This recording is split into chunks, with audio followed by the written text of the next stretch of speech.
ಯೂನಿವರ್ಸಿಟಿನ choose ಮಾಡೋದು just admissions ತಗೊಳ್ಳೋದಲ್ಲ, ಅದು ನಿಮಗೆ ಅಡ್ಮಿಷನ್ಸ್ ಆದ್ಮೇಲೂ ಯಾವ ತರ ಟ್ರೀಟ್ ಮಾಡ್ತಾರೆ ಅನ್ನೋದು ಮುಖ್ಯ. ಉಕ್ರೇನ್ ರಿಟರ್ನ್ ಸ್ಟೂಡೆಂಟ್ಸ್ ಬಗ್ಗೆ ಮಾತನಾಡೋಣ. ಇಮ್ಯಾಜಿನ್ ಮಾಡಿ, ನೀವು ನಿಮ್ಮ ಸ್ಟಡೀಸ್ನ ಮಧ್ಯದಲ್ಲೇ ಬಿಟ್ಟು ಬರಬೇಕಾಗುತ್ತೆ.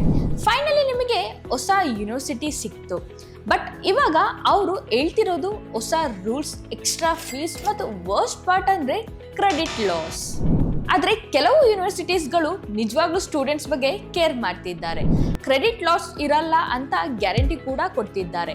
ಯೂನಿವರ್ಸಿಟಿ ಚೂಸ್ ಮಾಡಬೇಕಾದ್ರೆ ಇದ್ರ ಬೇಸಿಸ್ ಮೇಲೇನೆ ಆಗಿರಬೇಕು.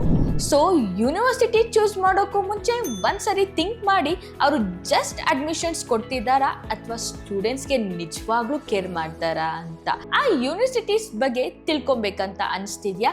ಡ್ರಾಪ್ ಮಾಡಿ ನಿಮ್ಮ ಕಮೆಂಟ್ನ, ನಾನು ನಿಮಗೆ ಹೆಲ್ಪ್ ಮಾಡ್ತೀನಿ.